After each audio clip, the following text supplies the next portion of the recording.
In the austral summer of 1929, Antarctica was still largely a blank space on the map. Nations sent expeditions not just for science, but for prestige and potential claims to territory. These ventures were grueling, expensive, and often deadly. And yet, in one corner of that vast frozen desert, a small chain of coincidences, culminating in a single stray radio signal, would save an expedition from disaster and redraw the geography books. The story begins with the British, Australian, and New Zealand Antarctic Research Expedition, or Banzare, led by Sir Douglas Mawson. Mawson was already a legend, one of the survivors of the harrowing 1911-1914 Australasian Antarctic expedition, where two of his companions had died and he himself barely made it back. Now, in 1929, he returned to the ice aboard the RRS Discovery, with a mandate from the British Empire to explore and claim new territory along the Antarctic coast.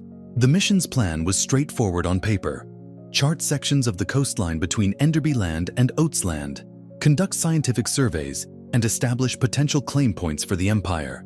But in the polar regions, straightforward is a dangerous word.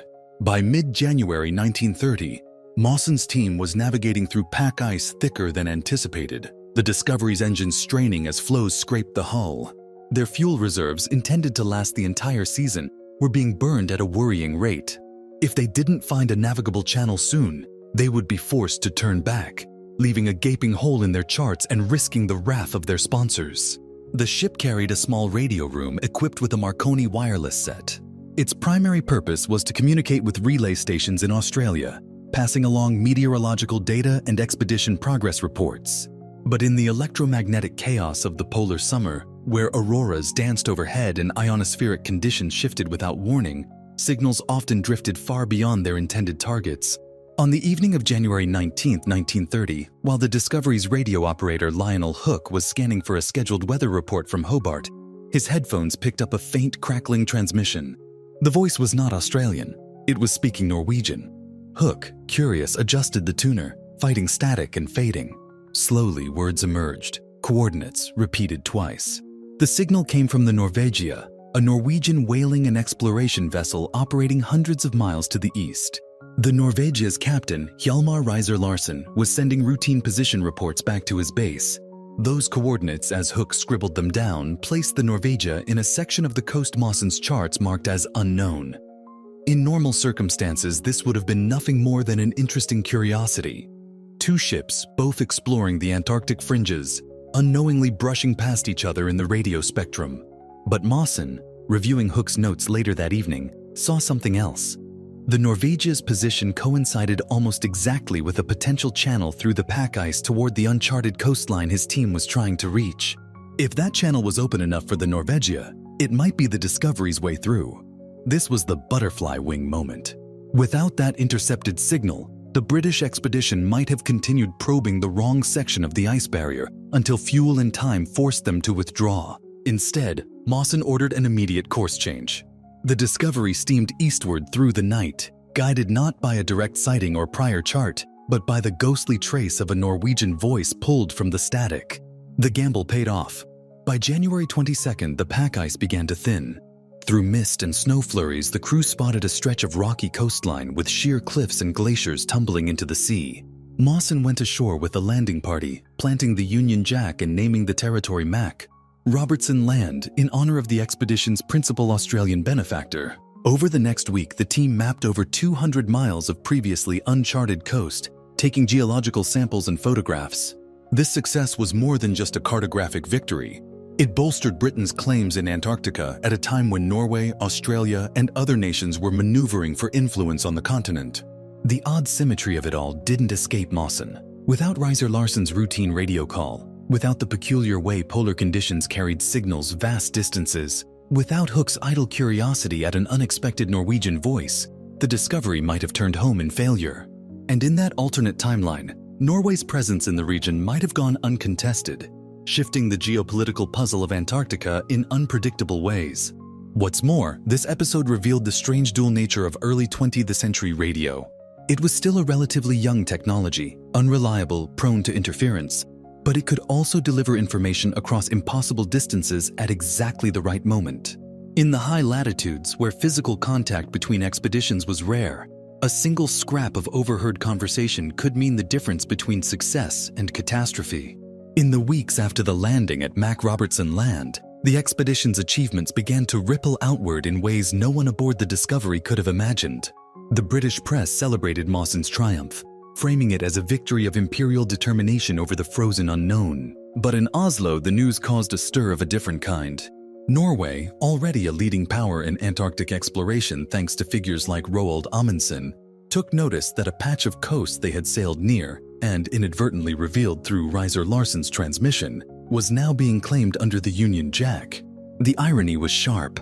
The very radio message meant to keep Norwegian authorities informed had guided a British rival to the prize. In geopolitical terms, this mattered. The late 1920s and early 1930s were a delicate dance of Antarctic diplomacy. Britain sought to consolidate its holdings through formal claims, linking them with those of Australia and New Zealand in a broad arc around the continent. Norway, meanwhile, was interested in securing whaling bases and potential mineral rights. The more accurately the coast was mapped, the more leverage a nation had in any future negotiation. Without the Banzare maps of Robertson Land, Britain's cartographic gap would have been a vulnerability. With them, they had a concrete claim, backed by on-the-ground landings and scientific data. For Mawson and his crew, the intercepted signal became a quiet legend, retold in wardrooms and radio shacks for years after. Lionel Hook, the operator who first caught the Norwegian voice, later became a prominent figure in Australian telecommunications.